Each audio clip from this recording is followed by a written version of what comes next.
I think it's relatively easy for a big operation like a restaurant to give somebody that specialized individual attention when they're probably only going to be in the establishment for 1, maybe 2 hours at the most. You have to, with the high volume that you deal with over there, still have to maintain that specialized attention over potentially months. How do you do that? Yeah, so the catch is a few things. It's volume as a firm. As a firm, we handle a lot of volume, but we don't let our attorneys have too many cases on their plate. We don't let our case managers have too many cases on their plate. So it's really important. That's kind of what we did. So I know there are firms that do volume like ours or even higher, but their attorneys might have several hundred or 1,000 cases or more at once, right? We'll never do that. So what I do is take, okay, at a small firm, this is what the average attorney might have, and we just take that same model and then start to multiply it, right? So it makes it a lot easier for our attorneys and our case managers to have personal relationships with their clients because we're not overworking them. You don't overwork them, and that way your clients and potentially public adjusters like myself who refer clients to you can still feel as if they were referred to the right firm. Well, yeah, I mean, I hope they don't just feel that way. I hope it's true, right? And, you know, at the end of the day, this is a results-driven industry. There's a lot of people out there, public adjusters, contractors, attorneys, any side of the field.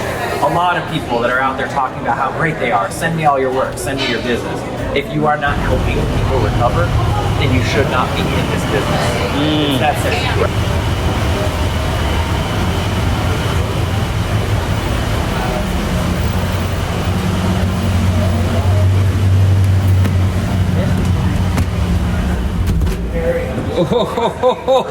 How are you? Man, the myth. I like the swag, man. The legend. Please, man, for the people who don't know, because I know they know, but remind them, who are you and what do you do? Yeah, I'm Galen here. I'm one of the partners at Insureds Claim HQ. And very succinct, right?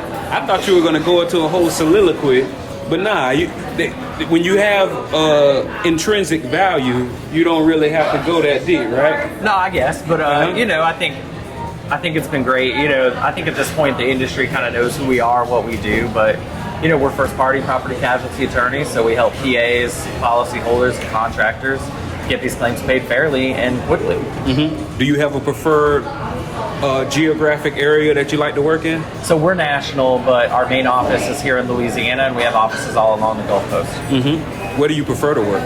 Oh man, I love Louisiana. That's my favorite place, but you know, we're pretty happy anywhere where there's a disaster, anywhere we can help. Are you a native? I am not. I'm from Arlington, Texas, right outside Dallas. So how did you go from, because Texas is a hot spot when it comes to claims too. What made this be where you decided to, what they call, hang your shingle, pun intended? Yeah, so before I was even a lawyer, I came down during Hurricane Katrina to help. So I was like gutting houses, volunteering, and then kind of everything worked from there. I started a nonprofit, was helping people recover from the storm, and that was kind of my aha, this is where I want to be, this is what I want to do. So I didn't even know when I lived in Texas that was a big claim area. I didn't learn that until after I started doing this work in Louisiana. Absolutely, because I know you mentioned you thought it was, I'm trying to find the best way to say it, but you said you thought becoming an attorney was just out of nowhere, but your brother said you've been talking about this. Yeah, you remember that, yeah. So, my little brother said that. He said, your whole life you've been talking about being a lawyer, you just kind of forgot as you got older. Absolutely. But, so, what made you decide to come to this place? Is it like one of your favorite spots? This is a great spot. So it's called Bourbon House. That's the name. It's part of one of the larger families of restaurants here in New Orleans. In New Orleans, there's a lot of restaurants. We're known for our food. We have great food. However, there's 3 or 4 families that have, since New Orleans has been around, have been in the restaurant industry. So this isn't the only one. You know, they own a ton of restaurants, and somewhere it's probably down here all the different restaurants in their family, but they have steakhouses and, you know, other local restaurants. So this one sits at the foot of Bourbon Street. Anyone from here knows that you cannot find good food on Bourbon Street, but this is the only exception. Wow, there you go. So here the food is great. This place has been around for quite some time. You know, they never stop. You'll see them a day after a hurricane, and they'll be rocking and Still rolling open. and feeding people. Yeah. That's good, and they because they restaurateurs, and like you, it sounds like you said it for generations and generations. They know how to quick start and prepare. Yeah, and this is all part of the Brennan family of restaurants. So anytime you see Brennan's, Dickie Brennan Steakhouse, this place, a lot of places that don't even have the Brennan name in it. So that being said, do you relate with how you run your business to how these seasoned restaurateurs run theirs?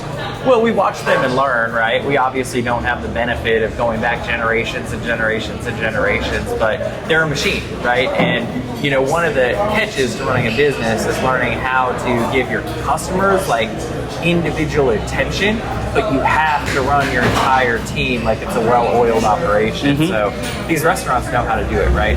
The calculations that they're doing on a day-to-day basis are like crazy. When you think about it, they have to know how much food to get in, how much food to get out, how to pull people in, how they're going to turn around these rooms, how they're going to get these tables clean, like every single thing. And a law firm really isn't different. You know, our clients see the lawyer that they talk to and maybe the case manager. But what they don't see is like, we have to get the mail in, we have to get the mail out, we have to get money in, we have to get money out, we have to deal with mortgage companies, right? So our standard client, even if they only interact with one or two people for the whole time they're with us, there's probably 7 or 8 different people that are actually actively involved in helping them.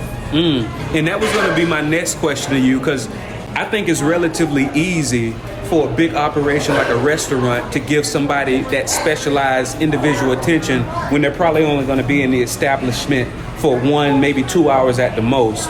You have to, with the high volume that you deal with over there, still have to maintain that specialized attention over potentially months. How do you do that? Yeah, so the catch is a few things. It's volume as a firm. As a firm, we handle a lot of volume, but we don't let our attorneys have too many cases on their plate.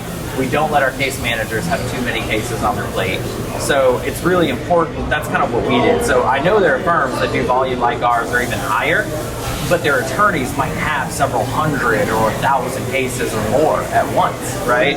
We'll never do that. So what I do is take, okay, at a small firm, this is what the average attorney might have, and we just take that same model and then start to multiply it, right? So it makes it a lot easier for our attorneys and our case managers to have personal relationships with their clients because we're not overworking them. You don't overwork them, and that way your clients and potentially public adjusters like myself who refer clients to you can still feel as if they were referred to the right firm. Well, yeah, I mean, I hope they don't just feel that way. I hope it's true, right? And, you know, at the end of the day, this is a results-driven industry. There's a lot of people out there, public adjusters, contractors, attorneys, any side of the field. A lot of people that are out there talking about how great they are. Send me all your work. Send me your business. If you are not helping people recover, then you should not be in this business. It's that simple, right? It's that simple. Get some warm breakfast to start.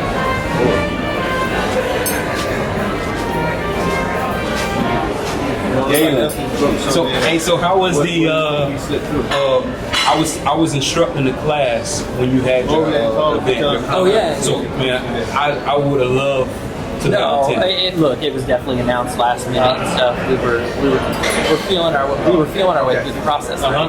All right. It was so fun to do an event for the first time, but it was so stressful to do it for the first time because there's like I cared about only one aspect of it, which was like who are we going to get on that stage and what was the content going to be like, right? But there's so many other aspects that like it was mind-blowing, right? It's like you got to make sure. You got to think through the whole thing, right? You got to make sure like there's a place for people to be and that place is good. You got to take care of their basic needs like food, drinks, and bathrooms. And you got to make sure that's all handled. You got to think about it visually. You got to get those people there and all the logistics of getting the speakers in and out, what has to happen there, and how the presentation's going to look and work. And then you got to actually get people in the door, right? And what does that process look like? I've never thought about it ever before. Galen, I just had an idea, man. Let me know what you think about this idea. Okay. What if, because you seem very transparent. I saw a comment where you put in a post where you were transparent about. Do you not think there would be any value in setting up showing how that looks like it's an exactimate estimate? Maybe, yeah. Because you got the general conditions, like you mentioned, like the bathroom, the food, the necessities, boom, line items, and then you got like a scrolling line item.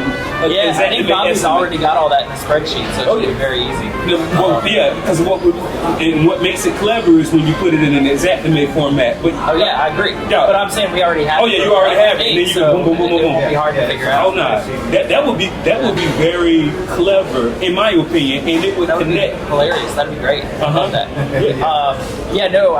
Because I knew. So like we started with like a $40,000 budget, right? Of course. I didn't know. I thought that was a lot of money to host an event. I figured we'd have to increase it depending on food and drinks. Like I knew that would be an issue. Boy, I really thought that was enough. And Bobby kind of came in like 2 weeks in. Was like, bro, I was like, okay, double it. And like a month later, he was like, not even. We're still we're like. I was like, okay, go up to like 120, and he's like. And then another month later, he's like, all right, we're already over budget there. I was like, just don't tell me anything else. Yeah, just make it happen. Make it happen, but and let me know how bad it was after. And so he put it together. I was like, bro. I was like, Alex, my partner. I was like, Alex can never see these numbers ever. So did y'all have videographers? We did, yeah. So we've got all the presentations on video, and they're still kind of cleaning all that up. And then they also had a videographer kind of just walking around, and they're kind of doing some stuff with that as well. So we'll have some really good content from it that we can use. Hey, how you doing? What's going on, Jared? Good. What's up, man? That we can use in advance of next year. Wherever you want to be. This dude's been all over the place today. Yeah, looks like you've been signing up planes, bro. Yeah. What is that? That's where you want to be. Yeah. That was like ground zero for Ida. Fort Sean, the Cross, and Yeah, you know Lafouche, you just don't know Lafouche. So Right. like, so Thibodeau's and Lafouche, yeah. And all those Is that cities. like where that camp was or something like that? I mean, for sure, at least one. Yeah. You should have seen the blue roofs that were still up over there. I mean, Oh, dude, it's wild. they had churches, apartment complexes. Dude, and there's so many churches out there that went and signed with MMA and they haven't seen $1 in like a year. Those people. And they're all locked up. And like one of them left them and went to another firm. I got the call from one of the lawyers. They went to Chopin. Oh yeah. And Chopin, like, like I like Justin, his personal injury lawyer. Yeah, I know. I want to see these PI guys. Oh, they're all doing it. So Justin calls me and goes, hey, I just got this church. I was actually going to call you and see if either we could work together or you could just give me advice. I was like, yeah, I know you wanted advice. And he goes, but now I really need advice. And I was like, why? He goes, MMA is like, we're claiming that they're entitled to hundreds of thousands of dollars in fees, and there's not even been any money released. And I was like, yeah, they didn't do anything in the claims. We're going to figure it out later. Like, let them file their lien, let them do whatever they need to do. Just get the client as much money as possible, let the entire attorney fee sit in the registry, and then duke it out after. Yeah. I was like, that's all you can do. just get the client paid, worry about the fee at the end. Like, that's all you can do. Are they? Do y'all not? Because I see y'all at all of the PA conferences. Do y'all attorneys not have conferences that we don't know about that y'all attend? Yeah, I don't think we do. No, we should. We should. Well, it's hard, so I think we should. I don't think we ever will. And the reason is there's very few firms that get along. And the reason for that is in almost every sub-specialty in law, like personal injury, for instance, right? You are where you are. So if I'm a New Orleans personal injury firm, that's kind of my area, and I might expand and I might open offices, but I'm not actively trying to get a personal injury case in Seattle, Washington. So naturally, if I'm a personal injury lawyer here, I form friends with people all over the country. As a result, there are literally more conferences than I can count for personal injury attorneys. Yeah. There's AHA, they do 2 or 3 big things a year. There's what's the other one down in Miami? National Trial Lawyers Association. Yeah. They do a really cool one in Miami every year. I even go to it, even though I'm not a personal injury lawyer. It's awesome. And I can actually usually pick up a ton of business because those lawyers can get that stuff every once in a while. There's like all these things in the mass tort world. Even though they're all competing, they all kind of play nice because there's so much business. This is the only industry I've ever seen, ever in the legal field, where like a storm will hit Louisiana. And Texas lawyers that don't even have a Louisiana lawyer will come in and start like illegally soliciting claims, and they'll start signing claims even though they don't have any. And it's not just Texas; I'm using that as an example. But like, I was horrified because keep in mind, you know this, I came from day claims, right? Like that was my work, was like sewage backup fires, stuff like that. No one was coming from out of state to pick up my sewage backup. Yeah. Like, you know, no one was trying to get that. They don't know how. So when I got to Lake Charles, I kind of figured like there wouldn't really be any competitors because at the time there were only 2 other law firms doing this work in the state, and then the personal injury firms in Lake Charles would school up. Like I kind of planned on that, but I did not expect that there would be like 7 or 8 out-of-state firms with no attorneys in Louisiana at all, like collecting work down there and like and literally knocking doors and paying contractors. Like one firm, I'll let them stay nameless, but they literally paid contractors $500 per signed contract, and they said, "Look, go get the roof, and then if you can also get them to sign this, not only will we get you paid, but we'll give you $500." And they were just signing. It was crazy. And I heard that conversation before where one state's attorneys would be like, well, this attorney is not even supposed to be doing anything in this state. And y'all say it, but nothing ever happened. Is it one of those things where y'all just say it and it's just... You know, it's hard to prove. There is a Texas-based firm that allegedly has a massive hammer coming down on them in Louisiana. Allegedly, because they were even running TV ads here. And to run TV ads in Louisiana as a lawyer, you have to get this approved by the bar. And they did not do that. So other lawyers down here who don't even do this work got super upset about it. And they did their ads and did all that. And allegedly, like 3 months ago, they made a presentation to the Chief Disciplinary Council in Louisiana. The problem is the people they want to hit are the partners that live in Texas, and they don't technically have jurisdiction over them. So currently the thought process is, do we go after the 2 or 3 Louisiana lawyers they have now and ruin their lives, or do we try to see if we can refer to the AG to criminally prosecute people in Texas? So, Decision. I guess. Texas bar and Louisiana bar don't cooperate with each other. No, and they can't, right? Like, a Louisiana bar literally has no jurisdiction over someone that's not licensed in Louisiana. They could sue them to stop them from doing something, but that's just civil.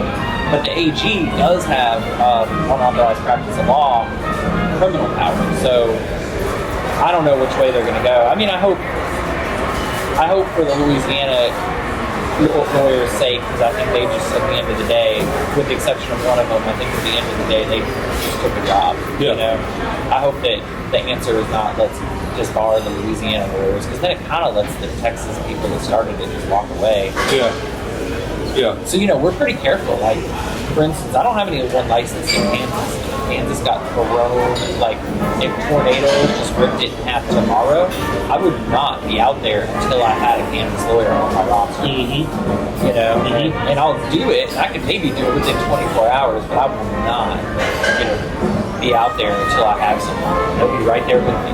You know, like it's just the only ethical way to do it. So we literally have people physically licensed in a lot of states, but every single state in the whole.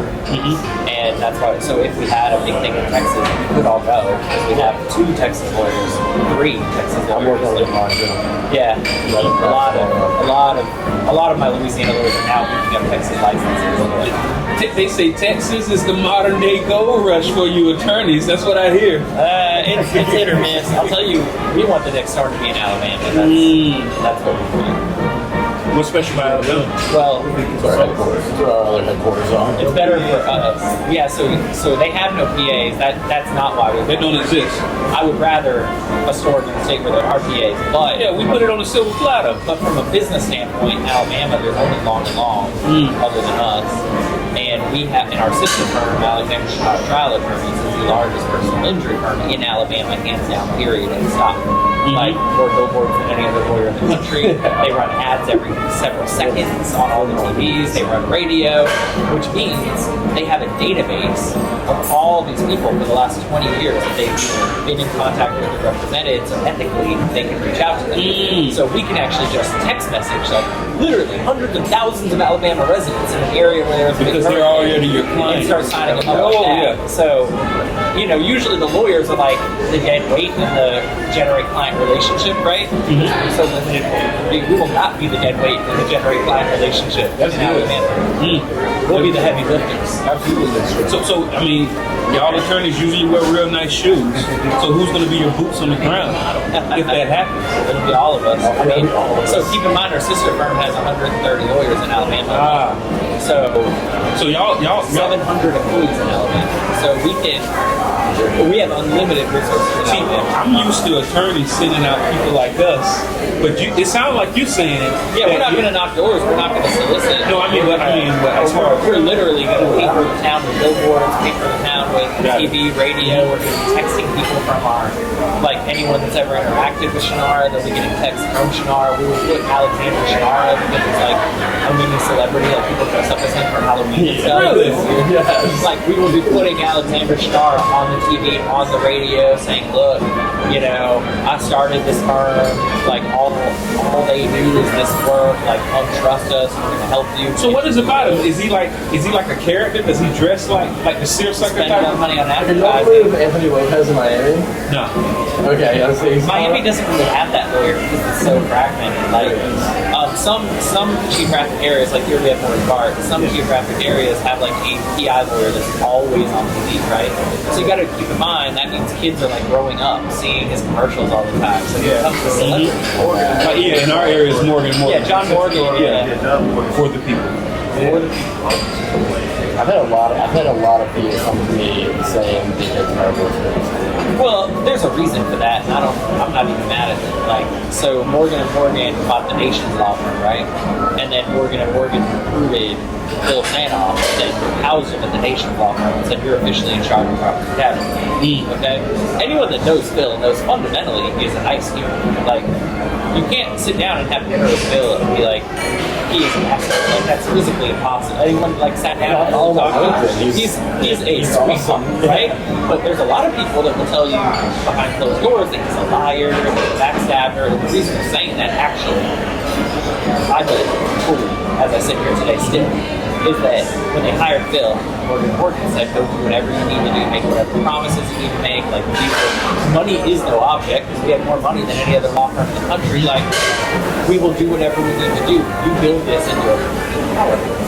Well, Mark Nations is still king of the castle over at Nations even after Morgan bought it, right?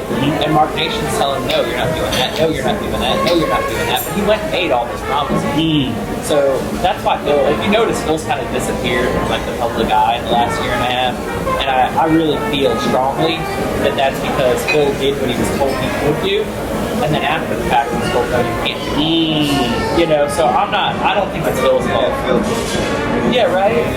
I mean, Fire old Sam. High draft picks and then Oh, then they fire you. Then they fire you. or you just go and quit. Yeah. I mean, and I'm inside baseball. Like, I met with John Morgan about right after I had, like maybe 2 weeks after I had, see if basically I would come over to Morgan because he's not happy with how everything's going. He wanted to kind of recreate that version. But that's how it started. Way too many people here. Yeah, I've never gotten any complaints about Phil himself, just the attorney. But you'll hear lots of PAs and stuff be like, "Oh, Phil lied to me, he didn't pay me," and it's really, in my opinion, derivative of what happened with that whole power structure. Like, I don't think if Phil looks at you and says, "I will pay you this," he ever intends to go back on that. But you know what Phil didn't do a good job about when he was coming on board is figuring out what the power dynamic was. He assumed if Morgan and Morgan told him, "Yes, you can do this," that meant he could do it. He didn't know that he had to also get approval from the Nations. It's just been a nightmare. Oh yeah. NDA were, there's a lot of them talk about attorneys not or, attorneys not paying them or holding hostage on their seats and stuff. Yep. Why does that come up? A few reasons. So obviously there's the, like, some people cannot be trusted to honor their word. That's like the first thing. But the second thing that I think some public adjusters and contractors are not aware of, even though they kind of know it, but they haven't seen it in action, is we have a lot of empathy. And some, and you know this, clients get slick, right? And we'll get clients that'll be like, hey, I don't want you to tell this PA anything about my case now because I'm not going to pay them. And ethically, depending on what you have done on your end, we have to follow that. Like, we can let you know we're not going to be able to pay you, right? But we cannot ignore a client's instructions and send you money without it. So I'll tell you this, that LOP that you guys got from the boot camp, that's actually one of the better letters of protection I've ever seen. And if you're getting your clients to sign it, and then the next catch, you're giving it to us, and you really should be giving it to us, not just, hey, here this is, you actually should be giving it to us separately from everything else in the file, with an email that says, hey, please do not distribute any funds for any recovery unless and until my invoice is satisfied. Like, just so it's very clear, very separate, not like, oh, it got lost in a stack of your whole file of 100 things, you know? Because, right, when we get your file, we're looking for the stuff that's going to tell us how to win the case, not the stuff that, like, what if the client gets slipped later, right? Yeah. So that way we've got it, and then we've got a clear instruction for you that basically, you don't have to use that language, we like a serving lead, and it gives us a lot of ammo. Clients like, I'm not going to pay Rico, we can say, okay, I can't make you pay Rico, but I also cannot release the amount of funds that Rico's billed to you until a court tells me that I can't pay him. Because he's done what he needed to do. So I ethically have to back my client, not like I have duties to promptly distribute my funds, any funds that come into the client. But I also have duties if I know that those fees are contested using certain language that LOP has it in there, that I cannot release those funds to the client without your signature. So this just happened. And I'm sure he doesn't mind me saying it. Blake Day out of Florida, nice guy. They adjusted. That's the case with He's a sweetheart, right? Really nice guy. Super nice guy. And really chill. He was owed about $300,000 from a hotel that he referred us. And hotels were about to meet these people in an area, and they got slick. And I knew it was going to happen because they want to renegotiate everything all the time, right? They want to renegotiate the fees in the middle of it. They want to renegotiate everything. So $300,000, and they're like, no, we're not paying you. And we ended up having a 4-hour meeting with him and them, and we still were not paying him. And we actually left the other house. Over all this shit. This is terrible. Here's the money. You know, go look at this file because he didn't even draw this to my freaking attention. He's got this language in his contract that they signed that says, like, you acknowledge that you will pay me out of recovery and that I have a claim on your recovery to the extent of my invoice, you know, blah, blah, blah, blah, blah. And so I'm calling up and saying, Blake, I need you to send me an email that's reattaching your contract saying, look, I have a claim on recovery up to the amount of my invoice. So I'm asking you not to release those funds. He sent it, forwarded it to my ethics lawyer. Ethics lawyer was like, sent me an email saying you may not release these funds absent consent for both parties. I then was able to show that email to the client. The client signed off on his fee. It was a pain in the ass. It took 3 days to get all that worked out. But I would rather spend the 3 days and know that I did my ethical duty. And Blake would never say Galen company, right? Like the worst case scenario would have been that they would have said no, and I would have held on to the $300,000, and then Blake would have sued them. But they would have released it at that point because I'm not going to defend it. So they would have had to pay an attorney, right? So that's what I'm going to talk about at that little thing Cal's doing. I say little, it might be big, in Chicago. You're going. Yeah, I'm going and I'm going to do a presentation on how different segments of this industry can force themselves to get paid from other segments of this industry. I was In Louisiana, it's important. Everywhere else, it's not. Right? Because everywhere else, there's a percentage. So when I write the essay, I should pay my name. No, never. Right? If you got that letter, write your invoice when I tell you money comes in, because you have more hours for that invoice. If you write that invoice right after your estimate, they're going to argue that's all you ever get. And even if you write your invoice for high based on the total amount of your estimate, right? Then you'd be like, hold on, wait, could you 600 hours to write that estimate? I don't think so. You know what I mean? So on the big commercial claims, that'll actually hurt you already during this work. That's part of our job that I hate here in this state. It's like always kind of having to advise you guys in the background, like unheard of and seen pay your PhD, make sure you get paid. Because Louisiana's a great mess. Oh yeah, my contract is 3 pages long. There you go. There you go. For real. Like when I be seeing like the PAs with the 1 page setup, I be like, I wish I could do that, right? But I know human nature. Hey, every scenario. Listen. Yeah, that's the thing, right? People will get slick with you no matter what. It's not just Louisiana, it's everywhere. Yeah, because you get that home run as a PA, locking in that commercial claim is like, that's your home run. Oh yeah. And then to hit a home run, and then it's right there in front of you, and then they take that. Oh yeah, it will hurt your heart. I'm not worried if I have that issue with that going on. Oh, really? They're going to try to screw the PA? Yeah. That's all we do. That was like looking at the different kind of future, like you said, the weather protection. So it's like, when you get me one of those, I'm like, yes. Yes. Can you show me how to build? Yes. Yeah. Yes. Hey man, we met you the first time we came here. I remember that. And we'll make it right. We'll make it right whenever we can, right? Sometimes we can't make it right within the context of pace because of that. We didn't get what we needed. Yeah, it's a learning lesson. However, I've done stupid shit like paid a PA to come look at a stain in my kitchen, you know, and then paid them like 40 grand to let me know to let me know that I didn't have a claim, you know. So Galen, you a good man. You're a good man. None of that, he's so creative. I was just on the phone with Russ yesterday. He called again. He was like, oh, I got bad news. Problem. My air conditioner was just leaking all over the place and stuff like that. I had just closed the water claim. And then he had somebody come and knock on his door and he started the roof claim. And then he's got snakes. He has snakes. And I'm like, and then he calls me and says, oh man, I got bad news. I got a water leak from my air conditioner. It's okay. So what happened? He's explained to me the whole situation with the air conditioner. Yeah. That's about it. He put in another claim. Oh god. The best thing you can do in the next situation that you have is call me first. We're brothers, man. Once I do a claim for you, I'm there for life. Yeah, forever. To call me before you do it. Because that situation right there, you're going to be more liability than an asset to them.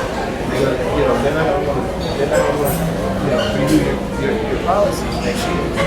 So you don't call it every claim. You don't call it every situation. You review the claim first. Figure out if it's something you want to pursue. I guess where you don't call in a claim where it's obvious that it's below the duck. Yeah, exactly. Yeah. But you know that. They know. Well, you know what I mean? I told them this. I guess there was some minimum or something, so Bobby tried to spend as much money as he can. So. Say less, right? So let's definitely like get a Say no more. It's Crab claws, probably. yeah, for sure. Yeah, just order a bunch of stuff. Yeah. That's how you gotta say it. I don't want to. Yeah, that's what I want. Well, definitely got to Well, I know that I'm gonna get the secret sauce number. Oh yeah, y'all kind of cool. I know that. And I guess with Also, drinks whenever you get it all. the crab claws as well. Y'all want another appetizer? So Get like a couple of dozen. That doesn't wrong with the charcoal. Chicken raw, it's super live. Charcoal. Yeah. I was gonna say. Jump in one crab into it. Yep. One head crab into one of them, and one crab into the other. Sounds like a plan. Yeah. Only crab meat I've ever heard anything. Yeah, never. Yeah, never. Crab meat on anything. Unless you're allergic. Exactly. There's always an exception. Yeah, but I feel like the insureds are always the biggest. If I just want something by itself, like this, like I'm doing a soup or something. So talking about appetizer wise? Oh yeah. Let me definitely get a gumbo. Yeah, stuff comes up. They have decent gumbo. Baby back. You never know. Some places you go, man. Oh yeah, I knew it was a trick.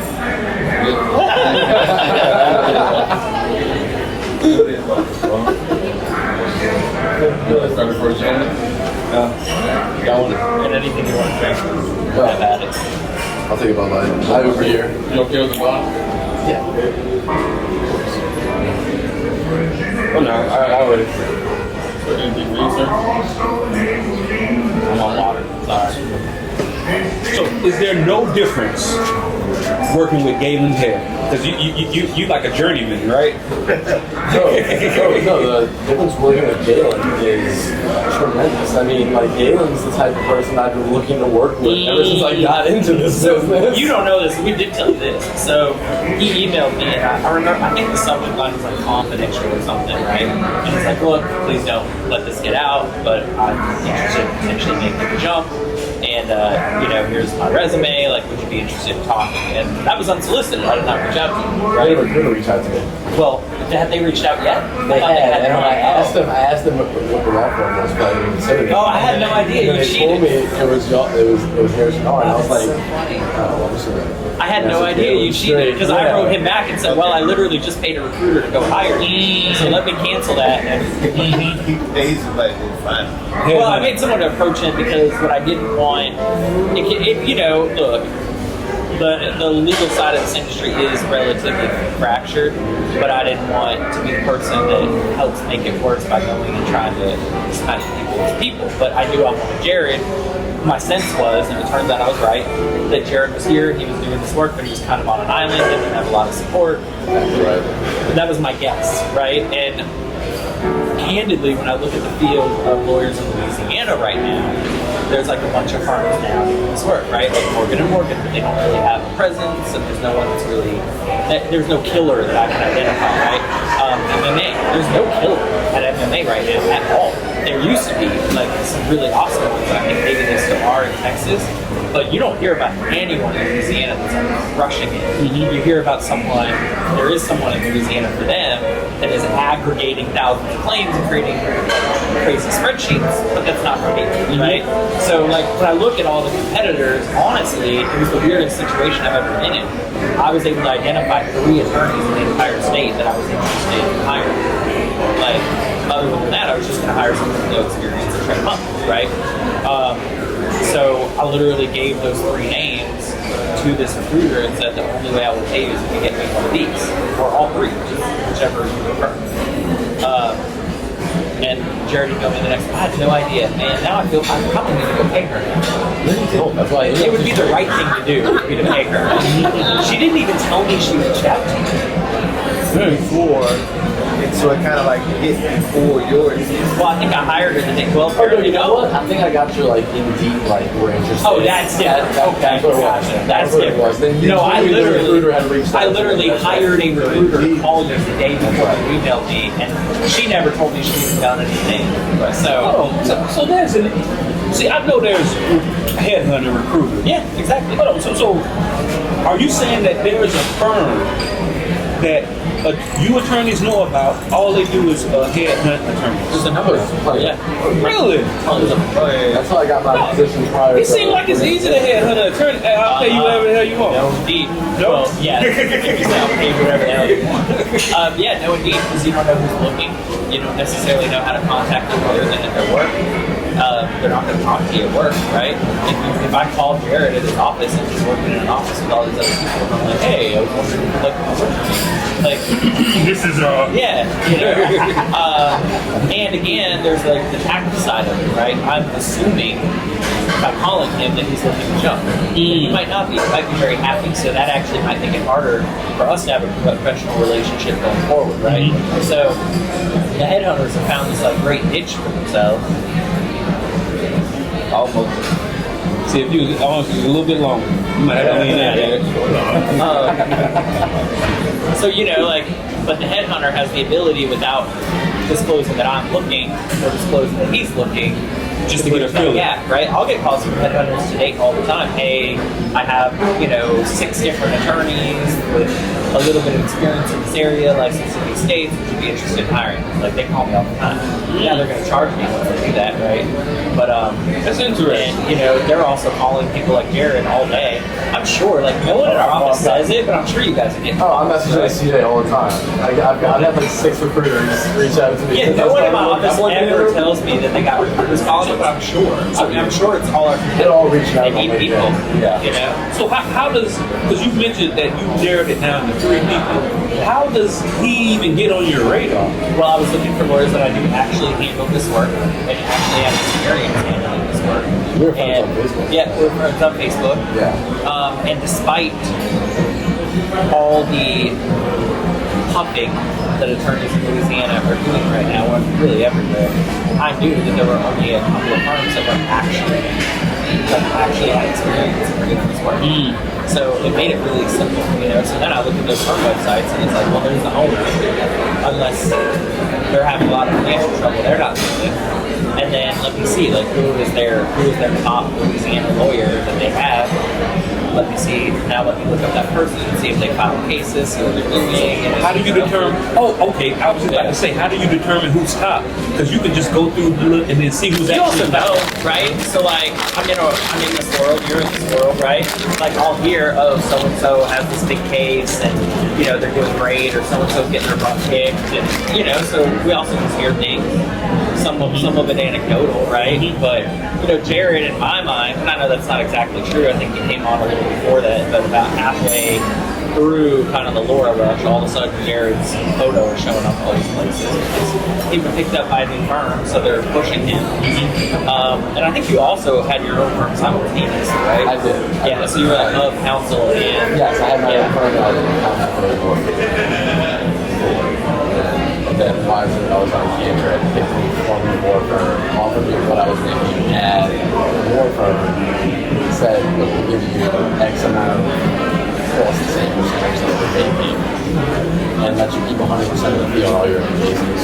yeah, geez, what an offer, right? I know, But and Galen beat that.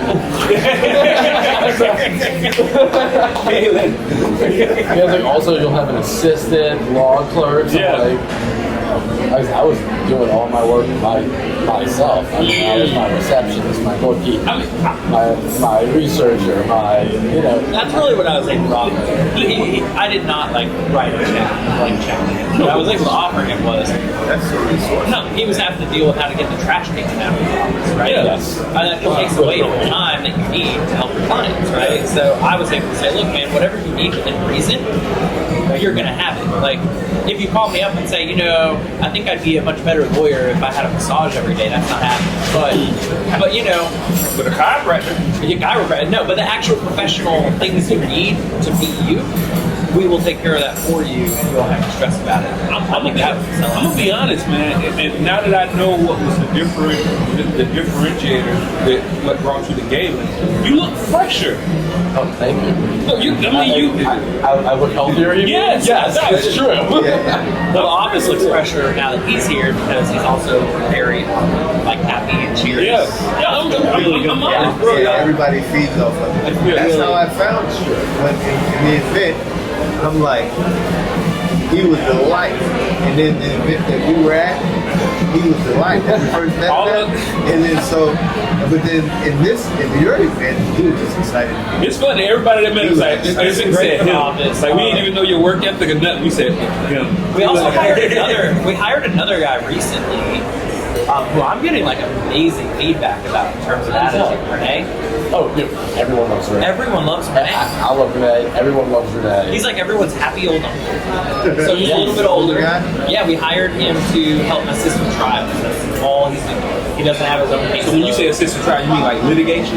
Is that what you mean? Okay. Trial. He will help so when with it finally depositions goes to as it's trial. pulling up, but he's not involved in the beginning, helping draft documents. He's not involved with it. He's not really interfacing with the client. Okay, we're a few months out from this trial and it looks like it's coming. He then will start to get involved, start to assist. So if Jared has a trial coming up, in 3 months for a big case, and it doesn't really look like it's going to settle, or maybe it shouldn't settle, right? For various reasons. Maybe the numbers aren't there. Maybe there's a reason we really should try this case. Jared can go to Renee because Renee's only going to have 5 or 6 cases on the plate at a time. So we've got the capacity and be like, hey, Renee, like, we're going to start taking these depots, we're going to start having these hearings, and then we're going to try this case together. That's what he's there for. So Renee's like, let's do it. So Renee's an old DA from the Fooch Parish. So he's done all that. And then he did some defense work briefly and tried cases there. And then he went to a big personal injury firm and helped them try cases. So that's his background. Great addition. He's like everyone's sweet old uncle though. Like when it comes to like he's very different than my corporate personality. It's really important. And I think Lori and I probably have similar corporate personalities. I think we're kind of dicks, right? Yeah. So I think it's really important. It's kind of mine. Oh, so it was really important to have someone who's going to be the polar opposite, that's still going to be tough and aggressive, but was going to be that like, hey, you know, like a jury's going to love him. So it sounds like when you, so he's not just the hey guys in the office, he's the hey guys with opposing counsel too. Oh, I think that's his personality. That's so much value that he adds. You know, yeah, and he's really good at talking to us. He is a sweetheart. That is the only way to describe him. Like, People buy from what they like. He is. He really is. He's what they like. but he also is not scared to try. So, like, he sent me this memo. I gave him his first case. He literally just started. Renee, is he Haitian? No, Renee Gotro. He's Cajun AF. I love food. Yeah, Renee Gotro. It does not get more Cajun than that shit. But yeah, very, very nice. Like, so I gave him his first case, and he sent me a memo. First of all, that's always why I got a memo after assigning a case to a lawyer. You mean like legit, like tangible or email? No, he emailed it to me, yeah. but he had looked at the file, and he created a memo with all his impressions of what he thought the next steps were. Wow. Usually I get a text, hey, here's what I'm thinking, right? But that's cool. Yeah, Like, it works. so I read it, and one of the things he's suggesting is that we continue the trial. And so initially I'm like immediately filled with doubt about having this hired. Because I hired someone to go try cases. And every attorney tells you they're a trial lawyer. Every time they either want to settle at the last minute or they want to continue, right? And his memo conclusion is I think we should ask for a continuance so we can get these things done. I hired the wrong person. So I go in there and I'm like, Renee, I already knew about all these issues with the case. The client knows about all these issues with the case. Parker Logan in our office, he knows about all these issues with the case. Like, we want to try the fucking case. We don't want to clean up these issues because they're not ready for trial either. And we're going to win. Yeah, if you push the issue, you Like, we're going to win. I understand that the case is not perfect and it's not super tidy. We've got it from another law firm and it's doing some things. And I don't know if we can ever fix it. It's like, I thought we were going to try the case. And he's like, that's fine. Just give me my advice. I was like, you sure? He's like, yeah. I was like, so you're going to try this case? I was like, I'm going to try this case. So that's August 8th. I'm having eye surgery on Tuesday, August 2nd. And I feel so confident that I'm going to be blind like several days before this trial, right? And he and Parker are going to get this case ready and they're going to go on Monday and try it the following Monday. I don't even have to be there. Huge value. Huge value add, right? Like normally when there's a trial, and I still will be involved in a lot of them, right? But adding Renee increases our capacity. We've got Lori, we've got Renee, and we've got me. Before, it's like if multiple trials were scheduled one week after another, it's kind of like, well, we're really losing the settlement of these because I cannot try a case back to back, you know? Now we have the capacity to go trial all day. And build that reputation, because I know they, from what they say, the carriers keep a file on y'all attorney's office. They know who isn't Go and he won't. Yeah. They know we'll try cases, you know? And look, the reality is most cases won't settle. Like, you almost can't justify it to a competitor. Like, why would you pay a trial lawyer a family salary because cases might go into the nuts, right? Why would you pay a trial lawyer a salary every year knowing that 99% of cases probably won't go to trial? The answer is because now we can't. You know? And it helps Now, whether we can take the case to trial doesn't depend on how busy I am, how stressed I am, what's going on in my life, right? Like, I am no longer a factor in the decision about whether we go to trial. Oh, yeah. Like, we've settled cases before because I was sick. It's just the truth, you know. Like every lawyer, like every law firm will tell you that they don't do that, but they do. Like we settled cases before because I had this feeling in the blood, and I was like, man, I'm not going to be able to try this case. Like we should have settled. So you like, man, I know my client is going to be happy with this figure, but Yeah. I could have gotten more. Maybe, yeah. And the client ultimately is in charge, so it's not like we rammed it down their throat. We're going to hold these carriers accountable. But whether I recommend it or whether I recommend against it, Yeah. you know, at the end of the yeah. day, we're all human, so even if I'm trying to be objective, I be my subjective things are going to come in. I be telling my clients, I'm like, hey, you know attorneys know how to talk, right?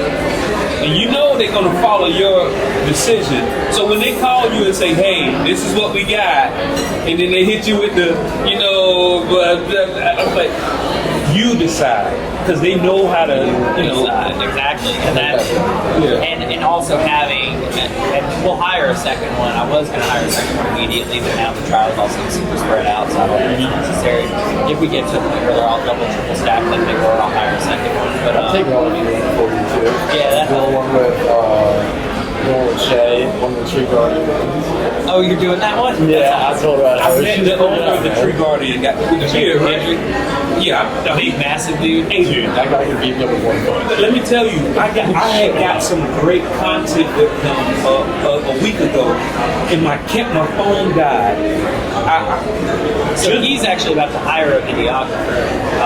My contact. Oh yeah, Because here's what he needs for his business. Okay.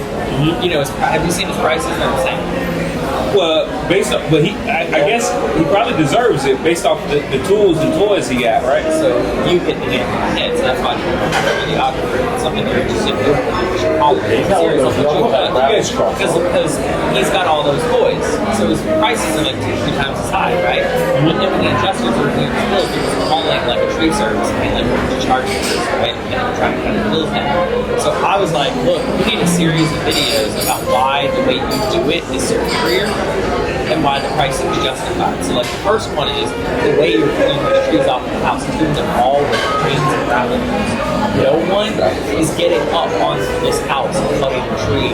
No one, and they're not dragging the tree. Okay? They're literally picking it up. Like almost as gentle as 2 fingers picking it up and removing it. No one else is doing it, right? So I was like, you need one series of videos about how that's better for the home, how that's safer for the home, how that's this, how that's that.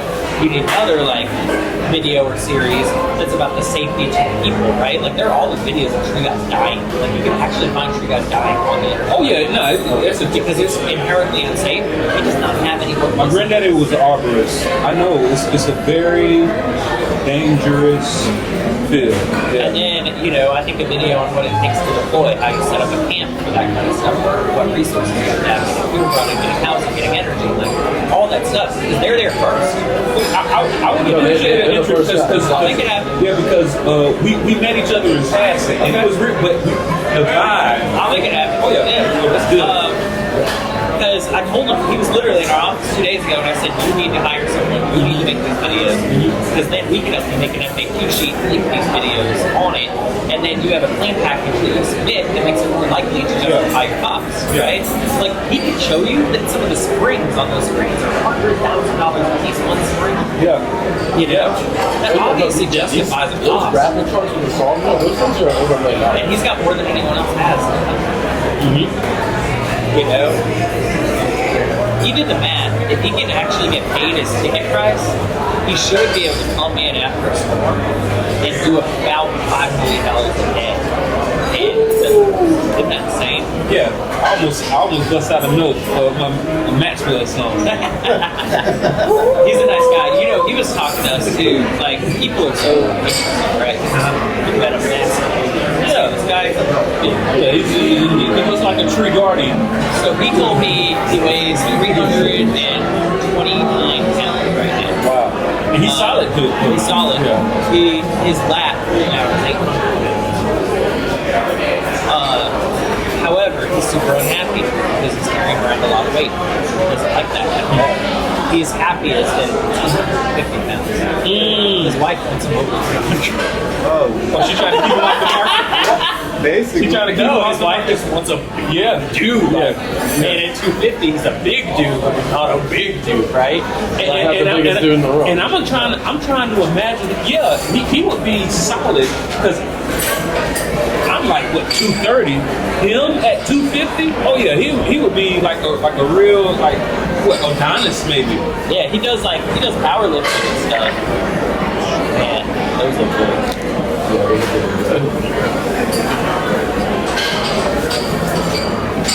But yeah, he's a big dude. Oh yeah, sorry. I'm trying to see. Okay, hey. Life of a content creator. So for the next big storm, he's actually one of the people I'm going to hook y'all up with because his crew is there within an hour of the storm. They are. They figure out where the storm's going to hit, and they redeploy anywhere. Where is he based at? He's based in Lafayette, Louisiana, but it doesn't matter. He goes wherever it is. He doesn't care at all. Because he has to go wherever it is, right? And, you know, so he'll be first in, first out.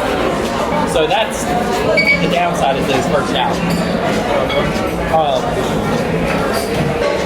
Because for him, as soon as the trees are gone, he has no purpose to exist, right? Which makes sense. He literally can accomplish nothing. But, which is a beautiful hot sauce. But he is. I heard somebody refer to it as like the first people on the scene. I heard somebody refer to it as bird dog. You ever heard that phrase before? Yeah. But he's a first responder for a storm in true sense. Like, Yeah, those people get authorizations to show up, like when things are blocked off. and they're good guys too. Like, they got some nice sob stories and stuff, you know, because they're first there. So when there's like people stuck in a house or something, you know, they're getting them out. They're not charging them, they're getting them out. You know what I mean? Sometimes he actually has multiple times like assisted like fire department, police, like getting something open or you know, with his brain. Those cranes are badass. Yeah, he's a jolly guy. Yeah, he's like the biggest, nicest guy. Yeah. Too. Like, he looks intimidating. I won't want to fight him. Oh no. He's one of those dudes that like shake your hand and afterwards. But This shit just happened wrong. yeah, but he's not like that. He's a handshaker and he's a hugger. And even those hugs hurt. But no, I was so upset, man. When I lost that video, Oh, dude. because his personality shined through. He took me inside the truck. It was beautiful. Well, he will definitely compensate you to do it because he knows it's important to him. Oh, yeah. This was literally, he wanted to come meet for like 6 hours, and half the time we just discussed that I think he needs videos. I know you told that to me 6 months ago, I needed to do it. I was like, so do it. Oh, yeah. We'll try to make up a TV show out of it. Because I would love to help somebody like him. You know what I mean? Because of the personality and energy he's shown me, and he had no idea who I was. He's like that. He's wild. As long as you're transparent and honest with him, he's like the world's nicest guy, you know? That was my He has been screwed, like, so I met him. Oh yeah, it's fun because it's so expensive, right? And then the clients also are terrible. Like, you know, the customers, they'll hire him right away, and then the money comes in and they want that money for something else. You know, the problem is they're gone, out of sight, out of mind within a week of the storm, right? Even a bad storm, they're usually gone within a week. Yeah. They're just moving, trees are gone, they're gone. And they won't even do like one tree here, one tree there. Like they'll do it in the middle of a storm, but they have so much equipment it takes them so long to get deployed right. So when they're driving around after a storm a week later, it's like one tree there, one tree there. They're like, it's not worth the $30,000 a day it costs them to have a team set up. You know, they're just gonna go. So they're out of sight, out of mind. And then that check comes in, even if it's in full. And now they're trying to get a roof. So they're like, probably pay Paul. So he always has problems getting paid, but we're helping him, you know, restructuring doing some of that stuff is also going to help. It's going to justify the price. Yeah. He's cleaned up some of his contracts now. He'll be much better. Oh, yeah, because in every industry there's a low, a medium, and a high. Yeah. You as the business owner have to decide, where are you in the market? Are you the Walmart? Are you the Target? You see what I'm saying? Like, what are you? Like, where do you find? Are you the Macy's, right? Yeah, and look, there's scales within that too, which is where it's hard, right? All these level the playing field people, all these industry model people, what they're pitching is this, right? Which is, I as the homeowner have a right to hire the contractor. And that's true. But at the same time, like, I would admit privately that I don't have a right to force my insurance company to pay a massive premium because I hired that contractor, right? If there's 7 contractors that will all put on an architectural shingle roof, you're right, there's a low, a medium, and a high, but there's also an astronomically high. You know, there's that one person that just charges a lot. Do they do a better job? Maybe not. Do they have anything that sets them apart other than their astronomically high? No. And in every industry, there's someone like that, and they cater to an exclusive market by just being more expensive, right? So I get some carriers of that, like, this is too high. But Tree Guardian, they document why they're that high, and they're better.